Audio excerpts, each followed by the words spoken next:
우리 2절부터 4절 보면 2절의 시작이 이 복음은 이라고 시작을 합니다.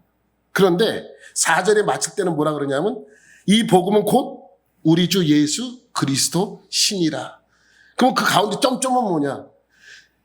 예수님일 수밖에 없는 내용들이 적혀 있는 거예요. 그러니까 로마서의 전체 내용이 2절부터 4절까지예요. 그것을 증명해내는 거예요. 이 복음은 뭐다? 예수 그리스도시라라고 정확하게 정의합니다. 간단합니다. 복음은 복잡하지가 않아요. 간단합니다. 왜? 누구나 다 듣고 믿을 수 있는 것이죠. 그러면 이제부터 복잡한 것을 우리에게 알려주는 거예요. 간단하게 말하면 이거다.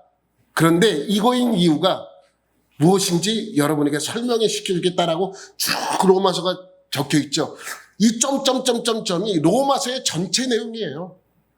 이 로마서의 전체 내용은 여기 이 세 구절로 정의를 하는 것입니다. 이걸 먼저 결론을 내놓고 이제 이것을 하나하나 뭐 하는 거예요? 증명해 내는 것입니다. 그러면 2절, 3절 이 내용을 보면 2절, 3절에 보면 간단한 이 복음은 하나님이 선지자들 통하여 그의 아들에 관하여 성경에 미리 약속하신 것이라. 그의 아들에 관하여 말하면 육신으로는 다윗의 혈통에서 나셨고 4절 넘기면 성결의 영으로는 죽은 자 가운데서 부활하사 능력으로 하나님의 아들로 선포되셨으니 곧 우리 주 예수 그리스도 신이라라는 말씀이 있습니다. 그러니까 복음은 뭐예요? 예수님입니다.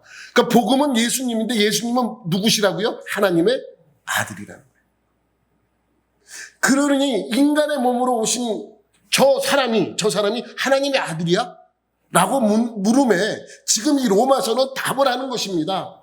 저분이 하나님의 아들이고 저분이 우리의 구원자고 저분이 우리의 죄를 대속했다. 이 내용이 바로 이 내용의 말씀이기도 합니다. 여러분, 제가 지난주에 말씀을 드렸지만 복음이 왜 복음인가? 복음이 뭐라 그랬어요? 좋은 소식이라고 말씀드렸습니다. 왜 하나님의 아들이 복음인가? 왜 하나님의 아들이 좋은 소식이고 복된 소식이고 기쁜 소식인가? 왜 하나님의 아들이 왜 복음인가라고 그러한 물음을 우리 스스로에게 물어야 됩니다. 그런데 제가 지난주에도 여러분에게 설명드렸지만 복음은 뭐가 있어야 돼요? 보편성이 있어야 됩니다. 누구에게는 좋은 소식인데 누구에게는 좋은 소식이 아니야. 그러면 그것은 복음이 될 수 없습니다. 보편적인 복음. 여러분, 우리 아들이 대기업에 들어갔어. 좋은 인류대학에 들어갔어. 기쁜 소식이죠. 근데 여러분도 다 기쁜 소식입니까? 아니잖아요. 보편성이 있어야 되는 것입니다. 여러분, 얼마 전에 이제 사회가 어려워지고 경제가 힘들고 코로나 때문에 어려워졌잖아요. 그래서 이제 공적 지원금을 지원해 줬어요. 경기도에서는 저도 20만 원 받아가지고 잘 썼습니다. 받아서 썼는데 경기도에는 모든 사람에게 20만 원씩 줬어요. 그죠?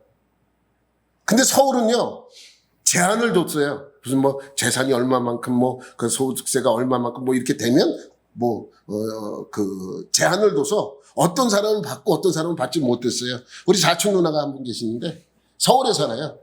서울에 사시는데 받았냐 그랬더니 나는 아닌 것 같다고 그래서 왜 아니냐? 나 경기도만 생각하니까 왜 아니냐고 받아서 쓰라고. 그랬더니 나 자기는 아니래. 그래서 왜 아니냐고 신청하라고. 그 다음번에 와서 물어봤더니 걸려서 못 받았어. 좋다가 말았다고. 여러분, 모든 사람에게 다 해당되는 것이 복음이래야 돼요. 복음은 누구에게는 복음이고 누구에게는 복음이 아니면 안 됩니다. 보편성이 있어야 됩니다. 그러면 예수의 복음이 보편적인 것인가? 누구에게나 다 소용이 있는 그러한 좋은 소식인가라는 것을 우리가 그것을 추정해 나가야 합니다. 여러분, 우리가 복음이라고 말할 수 있는 것도 모든 사람에게 좋은 소식이기 때문에 복음이라고 얘기를 하는 것입니다. 그런 모든 사람에게 좋은 소식, 복음은 듣고 싶은 소식은 무엇인가? 모든 사람이 들어야 되는 그러한 좋은 소식은 무엇인가? 그것이 바로 뭐냐면 내가 너를 구원해 주겠다라는 내용입니다. 내가 너를 구원해 주겠다. 내가 너를 모든 죄를 용서해 주겠다. 여기서 구원은요, 여기서 내가 너를 구원해 주겠다라는 것은, 구원이라는 의미는 뭐냐면, 여러분, 물에 빠진 사람을 구해내는 것도 구원해 주는 거예요. 그죠? 근데 하나님이 말씀하고 계시는 구원의 의미는 뭐냐면, 모든 죄로부터의 구원입니다. 모든 죄로부터의 구원. 죄로부터의 구원받을 수 있다라는 소식은 누구에게나 해당되는 소식입니다. 여러분, 그러면 누구에게나 구원을 준다라는 그 내용이 우리에게 좋은 소식이라면 무슨 전제가 따라야 돼요? 모든 사람이 뭐라는 거예요? 죄인이라는 거예요. 모든 사람이 다 죄인이라는 전제가 따라야 합니다. 여러분, 모든 사람이 죄인입니까? 여러분, 가정에 있는 우리 아이들이 처음 태어났을 때, 아유, 얼마나 예뻐요. 그 아이도 죄인입니까? 그래서 성경은 분명하게 선을 긋고 있습니다. 무슨 선이냐? 로마서 3장 10절 말씀에 보면 이러한 말씀이 있습니다. 시작. 기록된 바 의인은 없나니 하나도 없으며. 간단하게 정의하고 있어요. 그러니까 이 세상 모든 사람은 의인이 한 명도 없다는 거예요. 아우, 쟤는 정말 이 아이는 예쁘고 저렇게 착하고 거짓말도 안 하고 뭐 잘 살았는데 소용없어요. 성경에 딱 정의하고 있어요. 뭐라고요? 의인은 없나니 하나도 없다. 그러니까 모두 뭐라는 거예요? 죄인이다 라는 것입니다. 여러분 보세요. 그럼 죄인인 거를 이제 성경에는 말씀하고 있어요. 이 내용은, 내가 지금 하고 있는 이 내용은 로마서에 있는 전반적인 내용이고 또 몇 번씩이나 언급이 되는 내용입니다. 그래서 저는 그때마다 여러분에게 다시 한번 이것을 리마인드 시키며 여러분에게 말씀을 전할 것입니다. 아우, 지난번에 한 소리 또 하네. 성경이 또 나오기 때문에 그렇습니다. 그러니까 몇 번씩 들어야 이것이 이해가 됩니다. 여러분, 우리가 학교 다닐 때 공부를 별로 못한 분들이 많이 있는데, 못한 이유는 뭐냐면 한 번만 봐서 그래요. 근데 몇 번씩 보면 머리에 다 들어오게 돼 있어요. 아무리 두꺼운 머리도 자꾸만 이것이 들어오면 머리에 딱 박히게 돼 있어요. 그래서 이 로마서의 내용, 전반적인 내용이 지금 간략하게 요약을 하고 있는 것입니다. 여러분, 하나님께서 천지창조를 하셨습니다. 그리고 마지막 날 아담을 창조하고 에덴이라는 동산에 두었습니다. 근데 혼자 있는 것이 너무 불쌍해 보여요. 그래서 하나님께서 누구를 줘요? 하와를 옆에 두었습니다. 그리고 땅에 있는 모든 것을 다스리게 하셨습니다. 땅에 있는 모든 것을 다스리게 하셨습니다. 모든 것을 다 할 수 있습니다. 인간에게 맡겼기 때문에, 아담에게 맡겼기 때문에. 그런데 한 가지만 하지 말라고 하십니다. 그것이 뭐예요? 동산 중앙에 있는 선악을 알게 하는 나무의 열매를 먹지 말라는 것입니다.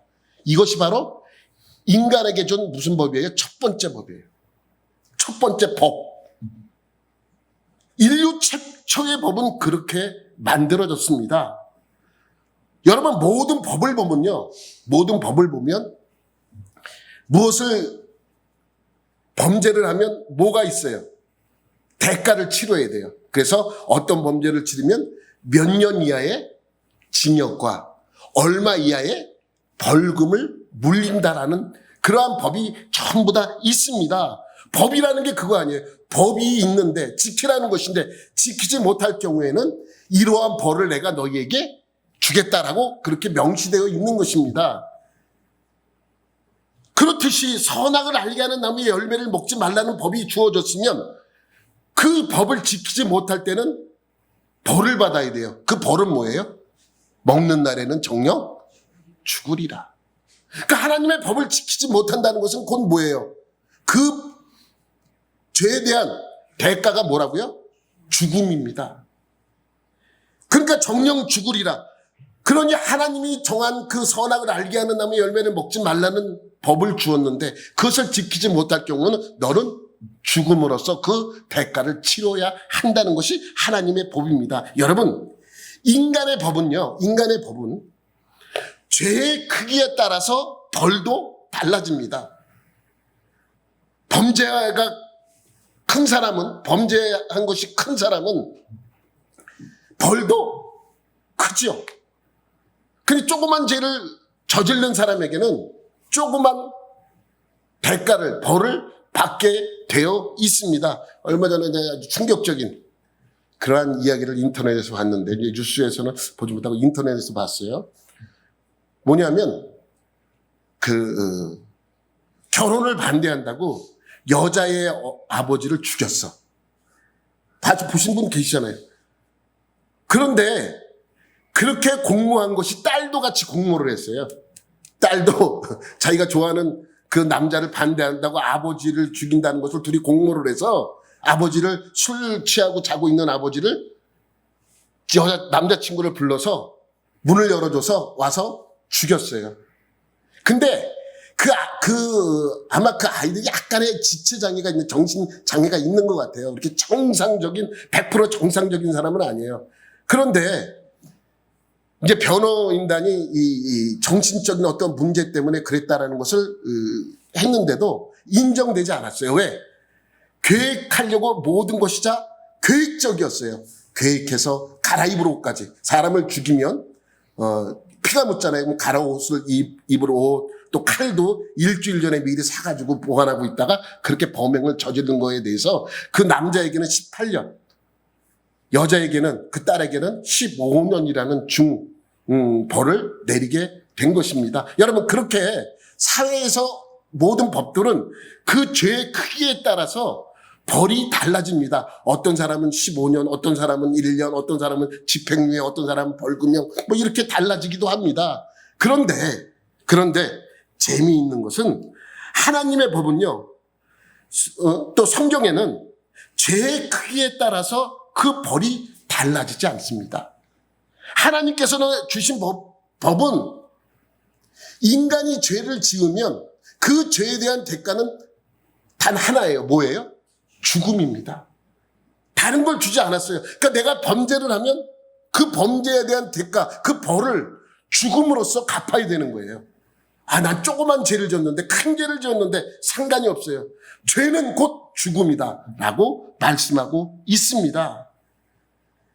이것이 성경에서 말씀하고 있는데 하나님은 그 말씀에 단호하게 설명하고 있습니다. 로마서 6장 23절 말씀에 보면 시작, 죄의 값은 사망이라. 이것이 바로 이 바울이 생각해서 적은 것이 아니라 하나님께서 구약 성경에 주신 말씀을 여기다가 간단하게 정의해 놓은 거예요. 먹는 날에는 정녕 죽으리라. 내가 만든 이 법을 지키지 않을 시에는 너희가 정녕 죽으리라. 결단코 죽으리라. 반드시 죽으리라. 라는 이 말씀을 우리가 알아듣기 쉽게 이렇게 번역해 놓은 거예요. 죄의 값은 사망이라. 죄의 값은 징역 몇 년, 벌금 몇 년형이 아니고 간단합니다. 죄의 값은 그냥 사망입니다. 큰 죄를 지었건 작은 죄를 지었건 상관없이 모든 죄의 값은 사망이라고 말씀하고 있는 것이죠. 아담은 하나님이 만든 그 법, 동산 중앙에 있는 선악을 알게 하는 나무의 열매를 먹지 말라고 한 그 법을 지키지 못했습니다. 그 열매를 따먹음으로써 반드시 죽어야 되는 그러한 상황에 처해 있게 되는 것이죠. 여러분, 그러면 왜 지금 우리의 죄를 얘기하면서 아담의 이 죄를 얘기하는 것이냐? 아담의 죄와 우리의 죄가 무슨 상관이 있느냐라고 말할 수 있습니다. 여러분, 아담이 지은 죄는 아담이 갚으면 되잖아요. 나와 무슨 상관이 있습니까? 아담이 지은 죄인데. 여러분, 아담이 지은 죄를 우리는 신학적인 용어로 뭐라 그래요? 원죄. 우리가 지은 죄를 신학적인 용어로 그냥 자범죄 이렇게 이야기를 합니다. 우리의 죄는 자범죄도 문제가 되지만은 원죄에도 문제가 되기 때문에 자범죄로 한 번도 지으지 않는 사람이라 할지라도 원죄 때문이라도 그 죄의 값을 갚아야 됩니다. 그럼 억울하잖아요. 내가 지은 죄도 아닌데 왜 아담이 저렇게 지은 죄까지 내가 책임져야 되냐라는 그러한 생각을 할 수 있습니다. 그러나 어쩔 수가 없어요. 왜? 우리는 아담에게 속해져 있는 존재이기 때문에 그래요. 우리는 누구에게 속해 있다? 아담에게 속해 있는 거예요. 모든 이 세상의 인류는 누구에게 속해져 있는 거예요? 아담에게 속해져 있는 거예요. 아담에게. 하와도 하나님께서 아담 때문에 하와를 별도로 만들어서 아담에게 준 것이 아닙니다. 아담의 몸에서 이 몸의 일부를 떼서 하와를 만든 거죠. 그러니까 결국 이 하와도 누구에게 속해 있는 거예요? 아담에게 속해 있는 거예요. 그래서 이 세상 모든 인류가 아담에게 속해 있는 것처럼 아담에게 속해 있는 모든 사람들은 무슨 죄가 있어요? 원죄라는 죄가 있는 것입니다. 그러니까 내가 죄를 하나도 안 지고 나는 정말 착하게 살았어 라고 하는 사람도 죄인일 수밖에 없는 이유도 그 안에 있게 되는 것입니다. 그래서 우리는 아담의 후손들이기 때문에 그 죄의 일부가 우리에게 전달해서 우리도 죄인으로서 살게 되는 것이죠. 그러면 간단합니다. 한 가지 더. 우리가 아담의 후손이 아니라는 것만 밝혀내면 우리는 원죄의 책임이 없죠.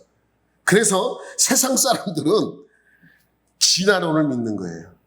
왜? 여러분, 자기가 원숭이 후손이라 그러는 거예요. 나는 아담의 후손이 아니고 누구의 후손이다? 원숭이의 후손이다. 우기면 됩니다. 우기면 돼. 왜? 나는 아담의 죄를 이어받은 사람이 아니다. 라는 그러한 의미도 되겠죠. 여러분, 이 진화론은 사실적으로는 맞는 듯 하면서 이게 맞지 않는 거예요. 여러분, 선이 두 개가 있는데 두 선이 이렇게 겹쳐질 때 그 겹쳐지는 부분이 이렇게 맞는 부분이라고 이야기를 하자면 이 진화론과 창조론은 거의 일직선상에 있어요. 그렇지만 약간 겹치는 부분에 있기 때문에 그것이 옳다고 믿는 사람들이 생겨나는 것이죠. 여러분, 이제 아담이 죄로 말미암아 죽게 되었습니다. 그죠? 아담이 죽게 되었습니다. 그에 속한 모든 사람들도 마찬가지입니다. 그러니 우리들도 결국 아담에 속해 있기 때문에 우리도 죽을 수밖에 없는 것이죠. 하나님께서는 이렇게 죽게 된 아담과 그의 후손들을 그냥 둘 수가 없었습니다. 그래서 하나님께서는 무슨 계획을 세워요? 우리를 구원할 계획을 세우시는 것입니다. 여러분, 구원의 계획이라는 것은 뭐예요? 인간을 구원해야 되는데 야, 내가 지난번에 했던 거 다 무효로 해. 그리고 구원시켜 줄 수도 있습니다. 그러나 하나님은 하나님이시기 때문에 그렇게 하지 않는다는 거예요. 인간은 그렇게 할 수 있어요. 나하고 연관됐으니까 너는 특혜를 좀 줄게. 너는 나하고 상관없으니까 너는 좀 법적으로 정식적으로 해. 이렇게 할 수 없는 거예요. 모든 것을 법적으로 정확하게 할 수밖에 없는 것이죠. 그래서 구원의 계획을 세우는 거예요. 그 구원의 계획이라는 것은 뭐냐면 하나님의 외아들을 이 땅에 보내서 인간이 받아야 할 죄의 값, 뭐예요? 죽음을 대신 치르게 하는 것입니다. 대신 치르게 하는 거예요. 인간이 죽어야 하는 그러한 죄의 값을 그 아들에게 대신 치르게 해야 한다는 것이죠. 그럼 그 아들은 죄가 있으면 됩니까? 안 됩니까? 안 되죠. 죄가 없어야 됩니다. 그렇게 해서라도 인간을 구원해 내겠다는 하나님의 뜻이 그 안에 있는 것입니다. 여러분, 그래서 구약 성경에는 오실 구원자에 대해서 계속적으로 예언하고 있는 것입니다. 그게 누구라고요? 독생하신 하나님의 아들이라고요. 그러니까 누구를 기다리라고요? 죄에서 구원할 하나님의 독생하신 아들을 기다리라는 것입니다. 곧 오신다. 하나님의 아들을 기다려라. 사라 시대에도, 왕조 시대에도, 다윗 시대에도, 히스기야 왕 시대에도, 포로 시대에도 성경에서는 무엇이라고 합니까? 조금만 기다려라. 조금만 기다려라. 곧 오신다. 곧 오신다. 오실 거야. 조금만 기다려. 그분은 이렇게 오시고 저렇게 오시고 이러한 모습으로 오시고 저러한 모습으로 오시고 우리를 구원해서 오실 그분은 하나님의 아들이라고 분명히 예언되어 있습니다. 그러니까 구약 성경은 뭐예요? 오실 예수님에 대해서 예언하고 있는 것입니다. 이렇게 오신다, 저렇게 오신다, 이러한 모습으로 오신다, 저러한 모습으로 오신다라고 설명하고 있는 것입니다. 그러한 내용이 있는 성경이 무슨 성경이라고요? 구약 성경이에요. 오신다, 오실 거야, 곧 오셔, 조금만 기다려, 힘내, 조금만 참으면 곧 오실 거야. 그러니까 조금만 참아 하는 것이 바로 구약 성경이라는 것이죠. 여러분, 제가 이제 먼저 있었던 할렐루야 교회 원로 목사님 김상범 목사님 계시는데, 이 목사님이 원래 평양 분이세요. 평양에서 근데 태어나서 이제 1사후퇴 때 이제 내려오셨어요. 내려오시는데 이제 어머니도 안 오시고 형들하고 같이 내려왔대요. 형들하고 같이 내려오는데, 그때는 이제 그 나이가 어렸으니까 이제 형들이 이제 격려를 하면서 형 조금만 참어, 상보가 조금만 가면 다 왔어 그러더래요. 조금만 오면 다 간 줄 알고 막 가는데도 안 나오는 거야. 그래서 형한테 또 물어봤대. 형, 조금만 가면 다 나온다는데 얼마큼 가야 돼? 저기 보이지, 저 산만 넘으면 돼. 열심히 또 간대요. 그 산을 넘어. 그 산을 넘으면 형, 이 산만 넘으면 된다. 아니, 이 산이 아니라 저기 저 산이야. 그러고 어디까지 가니? 부산까지 간 거야. 평양에서 조금만 가면 돼. 조금만. 여러분, 구약 성경은요 그거예요. 예수님 곧 오셔.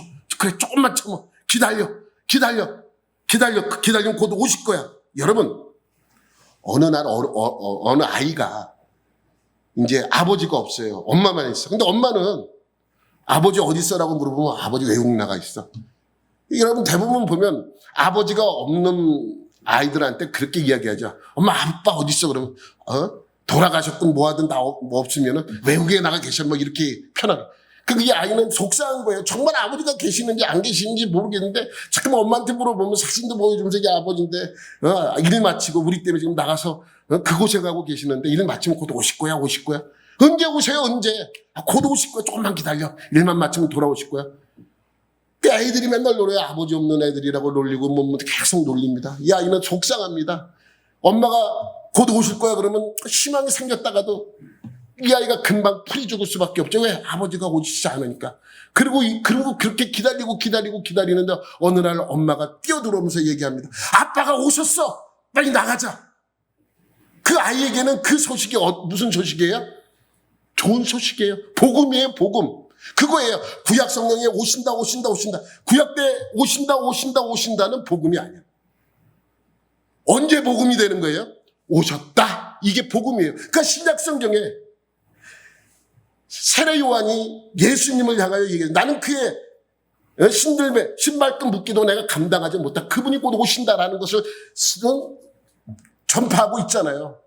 나는 비록 이 물로 너에게 세례를 베푸나 그분이 오시면 성령으로 너에게 세례를 베풀리라 라고 선포하고 있는 것이죠.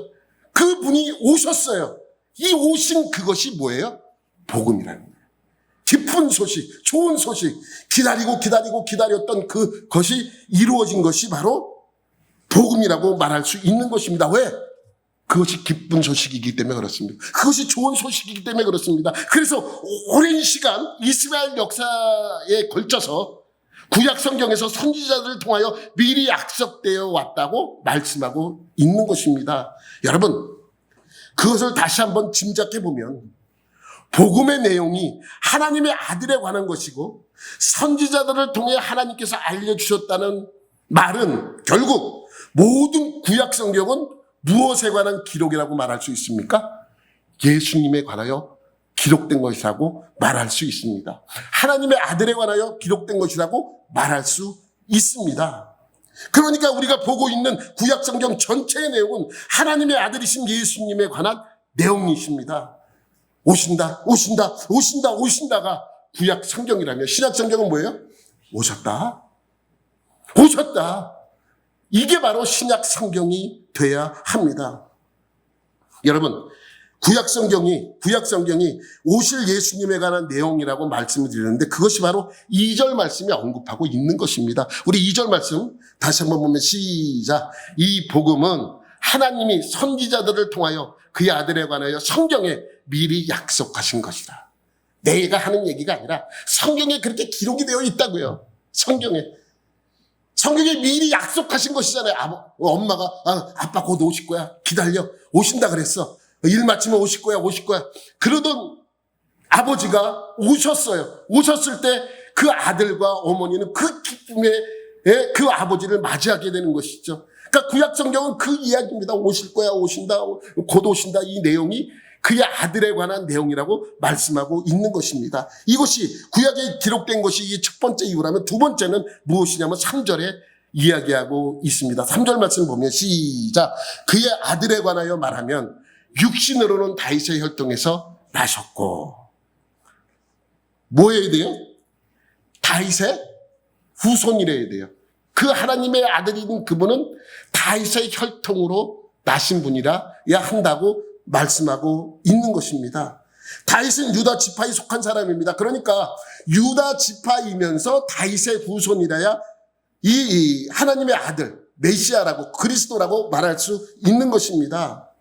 이 말씀을 하는 이유는 바울이 갑자기 이렇게 주장하는 것이 아니라 구약 성경에 이러한 내용이 기록되어 있어요. 구약 성경에 이미 그 내용들이 다윗의 후손으로 오신다라는 그 말씀이 기록되어 있어요. 사무엘 하 7장 12절 말씀에 보면 시작. 내 수완이 차서 내 조상들과 함께 누울 때에 내가 내 몸에서 내 씨를 내 뒤에 세워 그의 나라를 견고하게 하리라. 하나님께서 사무엘을 통해서 지금 누구에게 예언하고 있는 거예요? 다윗에게 예언하고 있는 거예요. 내 수완이 차서 내 조상들과 함께 누울 때 그 뭐예요? 네가 죽지만은 염려하지 말아라. 내 몸에서 난 내 씨가 너의 뒤를 이어서 나라를 견고하게 만들 것이다 라고 예언되어 있는 것입니다. 그럼 이건 다윗의 후손이 되잖아요. 어떤 왕이 됐든지 다윗의 후손. 그런데 그 아들이 누구라는 것이 다시 한번 14절에 언급되어 있습니다. 14절 시작. 나는 그에게 아버지가 되고 그는 내게 아들이 되리니. 그분은 바로 하나님의 아들이라고 선포하고 있는 거예요. 내 아들이 내 몸에서 내 씨로 태어날 것이다 라고 선포되어 있는 것이죠.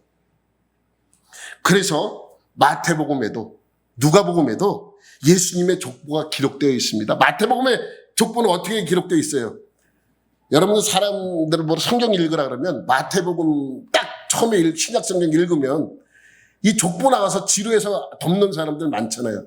누가 누굴 낳고 누가 누굴 낳고 그게 그냥 계속적으로 있는데 근데 마태복음에만 족보가 기록된 게 아니라 누가복음에도 있어요. 누가복음에는 거꾸로야. 마태복음도 쭉 기록되어 있죠. 예수님까지. 근데 이 누가복음에는 예수님의 위로 요셉 위로 누구 올라가서 누구까지 올라가요? 아브라함보다 더 높이 올라가서 아담까지 올라가요. 그 족보가 기록이 되어 있습니다. 왜 족보를 귀하게 여기느냐? 바로 예수님이 누구의 후손이라고 선포하고 있는 거예요? 다윗의 후손이라고 선포하고 있는 것입니다. 그 분이라는 것을 강하게 말씀하고 있는 것이죠. 여러분 지난주 우리 장로님이 저한테 이거를 질문해요. 예수님이 태어날 때 마리아 몸에서 낳기 때문에 마리아가 어머니인 건 이해가 된다. 그런데 요셉하고는 전혀 상관이 없는데 어떻게 요셉의 아들이 될 수 있느냐? 될 수 없죠. 될 수 없습니다. 그런데 단순히 우리가 이해할 때는 마리아가 남편이니까 마리아의 남편이니까 마리아에게서 난 예수를 그냥 아들이라고 그렇게 이야기하는 것이라고 생각할 수 있습니다. 왜? 예수님은 성령으로 잉태되었기 때문에. 여러분 그 무슬림들이요 제일 시비 거는 것이 무엇이냐면 이 부분이에요. 어떻게 남자 없이 임신할 수 있느냐. 거짓말이다 가짜다 이렇게 이야기를 하는 것이죠. 그런데 당연합니다. 예수님은요 예수님과 요셉 그 사이는 생물학적으로는 전혀 관계가 없습니다. 생물학적으로는 관계가 없어요. 있을 수가 없죠. 있을 수가 없습니다. 아버지가 아닙니다. 생물학적으로는. 그냥 마리아 몸에서 낳았기 때문에 키워진 거라고 말할 수 있습니다. 그러나 법적으로는 예수님은 요셉의 아들입니다. 요즘은 양자 제도가 별로 없는데 그냥 입양이라는 말을 많이 쓰잖아요. 옛날에 양자를 드리는 거하고 요즘 입양하는 거하고는 조금 차원이 다른. 옛날에는요.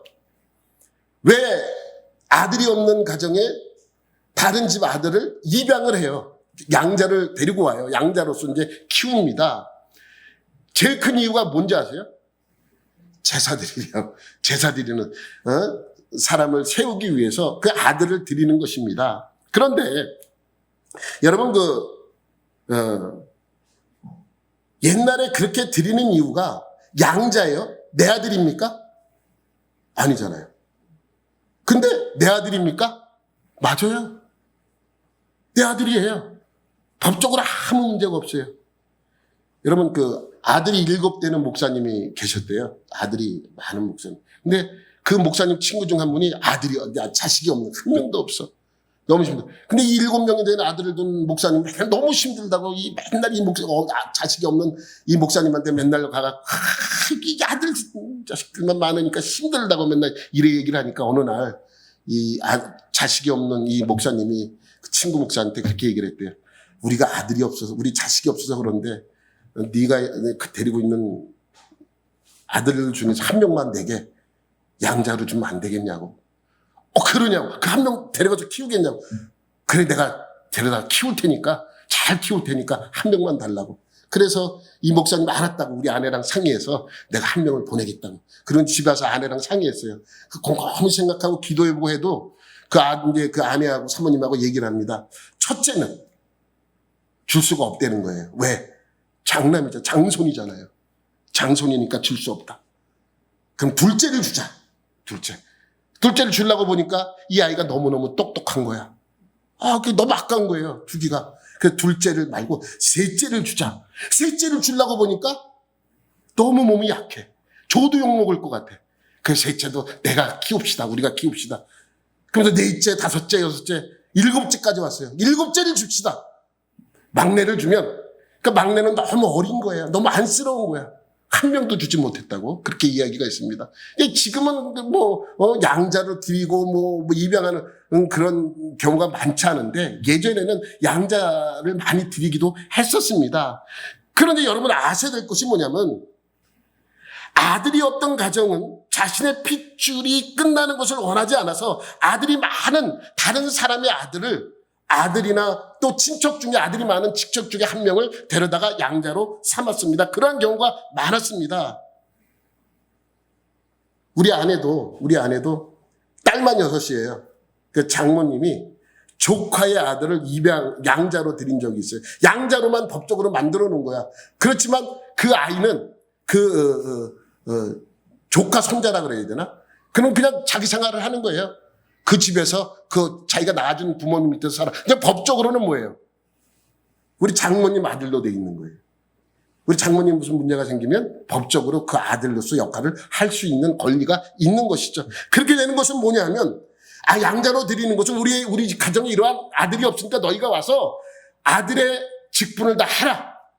그럼 직분만 하는 것입니까? 그러면 내가 갖고 있는 모든 유산을 내게 줄 것이다. 라는 어떠한 잠정적인 합의가 이루어진 것입니다.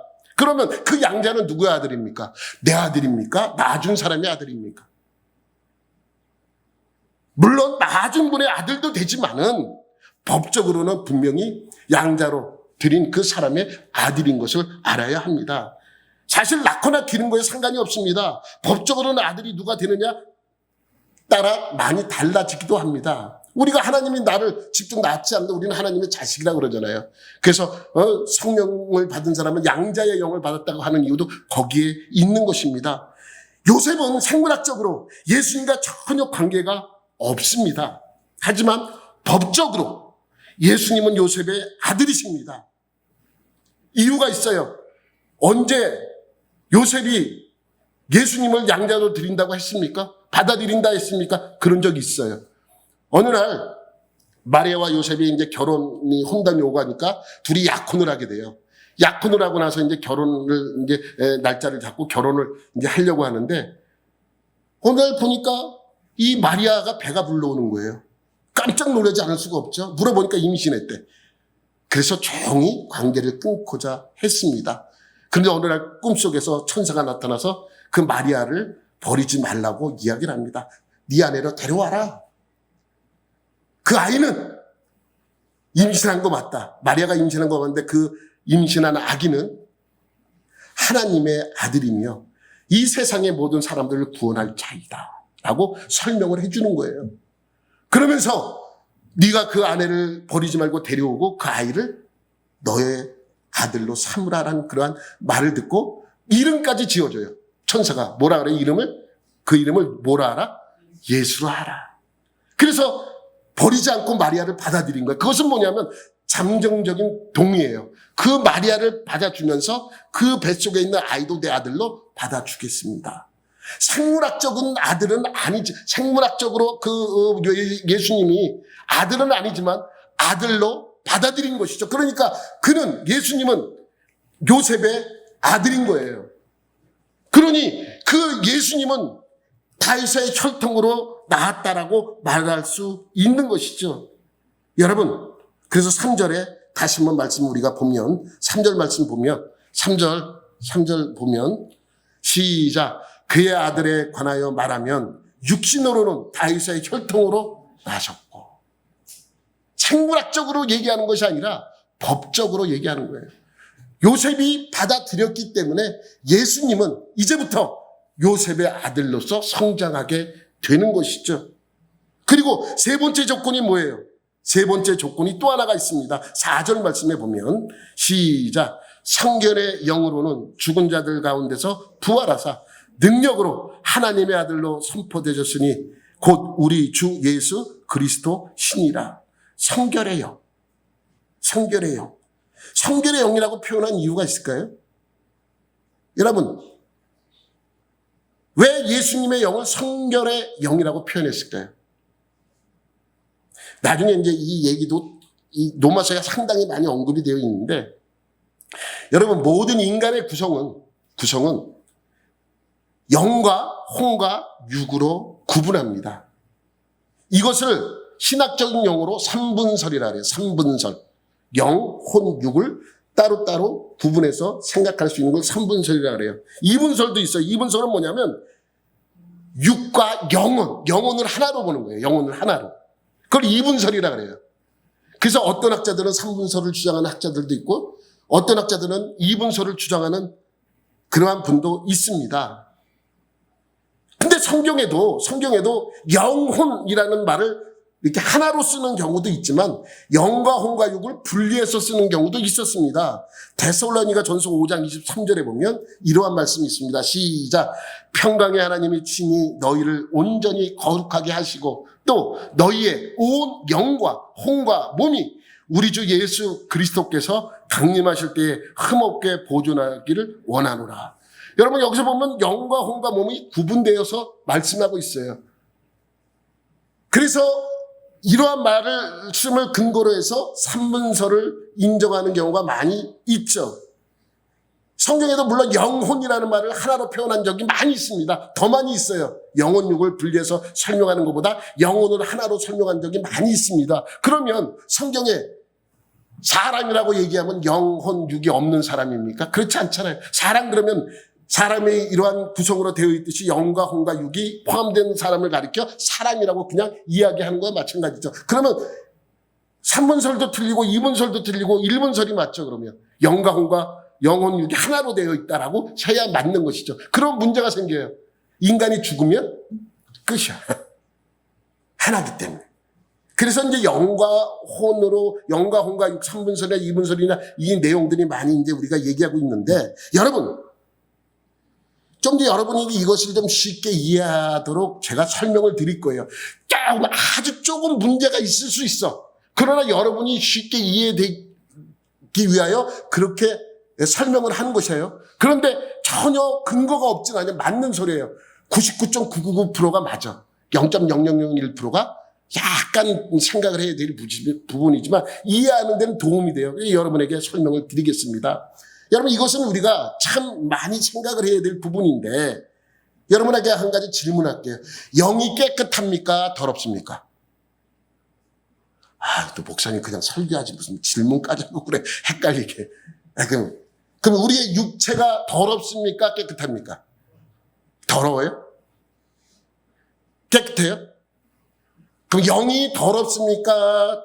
깨끗합니까? 여러분, 영이 순결하다 이런 얘기 들어봤죠? 그럼 육은 더럽습니까? 여러분, 더럽다는 얘기는 죄가 있느냐 없느냐예요. 죄가. 여러분 뭐 그렇잖아요. 죄가 있으면 더러운 거고 죄가 없으면 깨끗한 거예요. 그런데 여러분 우리가 알아야 될 것은 우리가 죄인입니다. 우리가 죄인입니다. 나도 죄인입니다.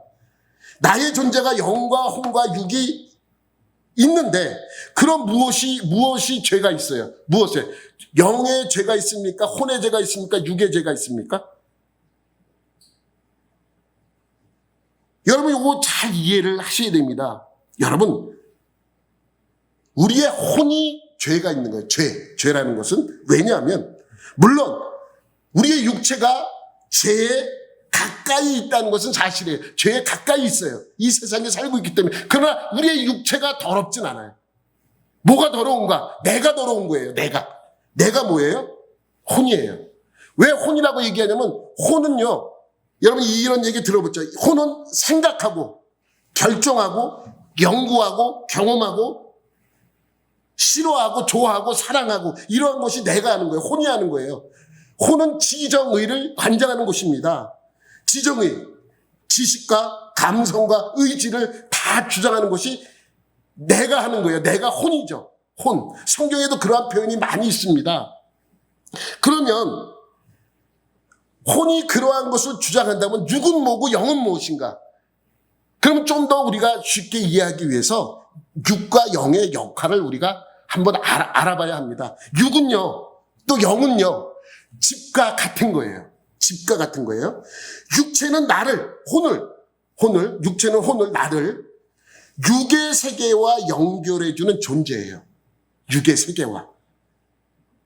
영도 마찬가지입니다. 영도 나를 영의 세계와 연결해주는 존재입니다. 이렇게 얘기하면 잘 모르죠. 이런 거 한번 한 가지 여러분에게 또 질문할게요. 아우, 저 목사님은 왜 이렇게 질문을 많이 하나? 그래도 질문할래. 뭐냐면 아바타 영화 보셨죠? 아바타. 옛날에도 한번 얘기했는데 아바타 영화가 있어요. 아바타는 인간이면서 또 다른 세계의 어떤 존재의 몸으로 들어가서 그들과 함께 생활하는 그런 것을 만드는 것이 아바타예요. 그러니까 게임 속 캐릭터도 아바타야. 게임 속 캐릭터. 내가 어떤 것을 선택을 하면 그 게임 속 캐릭터도 나를 대신해서 그 게임 안에서 생활을 한단 말이죠. 게임을 한단 말이죠. 그러니까 그 게임 속에 있는 내가 선정한 캐릭터가 아바타예요. 그러면 내가 한 가지 여러분에게 물어볼게요. 아바타에 나와서 다른 세계의 어떤 존재로 이게 막 이렇게 시퍼런 파란색 그 어떠한 인종으로 내가 들어가서 그들과 함께 생활을 합니다. 그럼 그 사람은 그 종족입니까? 인간입니까? 지금 내가 이렇게 있지만 또 다른 종족으로 내가 들어갔어. 영화 얘기예요. 영화. 실질 영화 얘기. 들어가서 아바타가 되어서 그와 함께 생활을 해. 그러면 그 아바타는 납니까? 아니면 그 종족입니까? 헷갈리죠? 게임 속 캐릭터라고 생각하면 돼요. 여러분, 게임 속 캐릭터는요, 스스로 결정하고 판단하지 않아요. 누가 결정을 합니까? 내가 결정을 하는 거예요. 게임 속에서. 내가 예전에 이제 요즘 게임은 내가 잘 모르니까 예전에 스트리트 파이터라는 그 게임이 있어요. 아주 제가 그 학교 다닐 때 이게 나왔는데 선풍적인 인기를 끌었죠. 왜? 그 전까지는 그러한 게임이 없어. 대부분 좌로 우로 뭐 이렇게 하는 건데 이거는 막 일어나서 막 돌고 보턴이 6개가 돼. 6개. 그러니까 얼마나 신기하고 막 이상하게 탁 누르면은 일어나서 막 회오리 바람처럼 발을 차기를 하거나 막 이래요. 근데 여러분, 내가 그걸 조종을 안 하면 그 게임은 금방 끝나버려요. 그러니까 그 게임 속 캐릭터는 납니까? 게임입니까? 그죠? 근데 여러분 보세요. 내가 그 게임을 하기 위해서, 게임 속 세계로 들어가기 위해서는 누구와 연결이 돼야 돼요? 그 캐릭터와 연결이 돼야 돼요. 그러한 의미로 이해를 하자고요. 이 육의 세계를 연결하려면 나와 연결시키기 위해서 이 육체가 필요한 거예요. 영의 세계도 마찬가지입니다. 영의 세계와 나를 연결시켜주는 그 존재가 바로 내 영이에요. 영적 세계가 아니라 내 영입니다. 이걸 이해를 하셔야 됩니다. 그러니까 영이 더럽냐 깨끗하냐, 육이 더럽냐 깨끗하냐, 이러한 개념이 아닙니다. 여러분, 돈이 깨끗합니까? 더럽습니까? 뭐 깨끗하다고는 얘기할 수 없지만 더럽지도 않잖아요. 그 돈은 그냥 돈이잖아요. 그 마찬가지예요. 영이나 육도 똑같은 의미로 더럽고 깨끗하다는 개념이 아니라 누가 더럽고 누가 깨끗한 거예요? 그 속에 있는 혼입니다. 내가 더럽고 내가 깨끗하고 해야 내 집이 깨끗해지고 내 집이, 영적인 집이 더러워지고 그 안에 있는 것이죠. 그러니 영과 육이 더럽냐 깨끗하다는 말은 정확한 말이 아닙니다. 그럼 뭐가 더러운 것입니까? 내가 더러운 것이죠. 내가 죄인입니다. 내가 죄인된 내가 그곳에 있으니 그곳이 더러워지는 것입니다.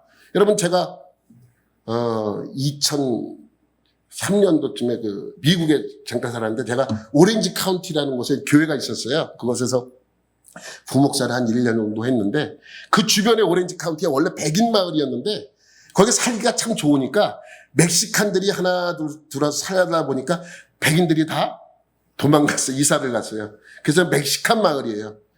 그래서 내가 보는 저 집도 멕시칸 집이고 저 집도 멕시칸 집이고 다 멕시칸 집이란 말이죠. 근데 한인촌 밑에 가보면 칼슨 대로가 있는데 거기에 보면 거기는 또 흑인 마을이에요.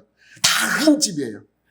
근데 백인이 살 땐 백인 집이지만 흑인이 살 땐 흑인 집이 되고 멕시칸이 살 땐 멕시칸 집이 되고 한국 사람이 살 땐 한국 사람의 집이 됩니다. 죄인이 살 땐 죄인의 집이죠. 영과 육이 마찬가지입니다. 영과 육 자체는 더럽다 깨끗하다의 개념이 있는 것이 아니라 내가 더럽기 때문에 영이 더럽고 내 육이 더러워지는 것이죠. 그 성경은 그것을 알려주고 있는 것입니다. 그러니 여러분, 우리 모두는 죄인입니다. 그러니 나를 담고 있는 육체도 더러운 곳이 되는 것입니다. 그럼 내 영은 깨끗합니까? 아닙니다. 내 영도 여전히 죄악 속에서 함께 더러워질 수밖에 없는 것이죠. 왜?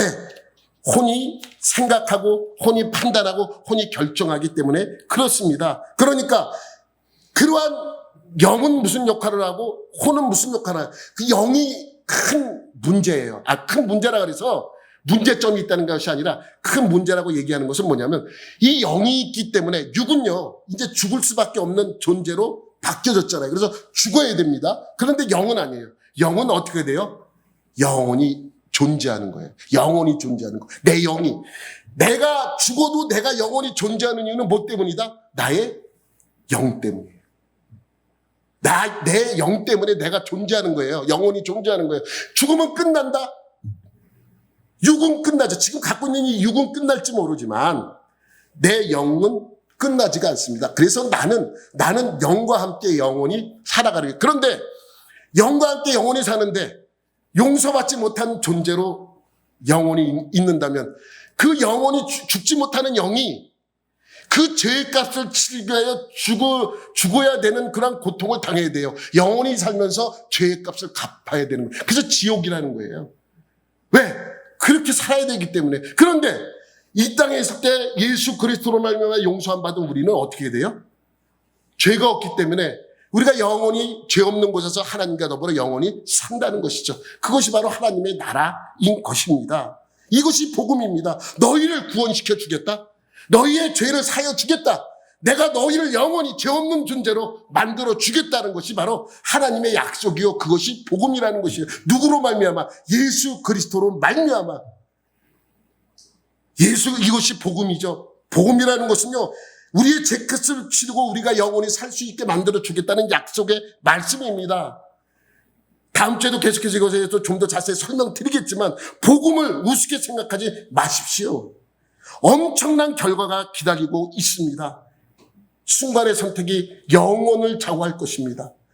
영혼이 우리의 삶을 주장하시고 우리를 이끌어 주시고 우리와 함께 영원히 살 그분을 우리는 기억해야 한다는 것이죠. 여러분 모두 복음을 믿으시고 하나님의 자녀된 자로 영원한 천국에 들어가는 여러분들이 되시기를 예수님의 이름으로 축원합니다. 하나님 아버지 감사합니다. 오늘도 이 말씀 속에서 좀 어렵고 좀 이해되지 못하는 부분이 있지만 이들의 마음속에 이들의 영혼이 이들의 영이 하나님을 온전히 깨닫고 알아가는 귀한 시간이 되어서 주님이 주시는 그 약속의 말씀을 듣고 따르는 복된 자들이 되게 하여 주옵소서. 모든 것 감사드리고 예수님의 이름으로 기도드립니다. 아멘.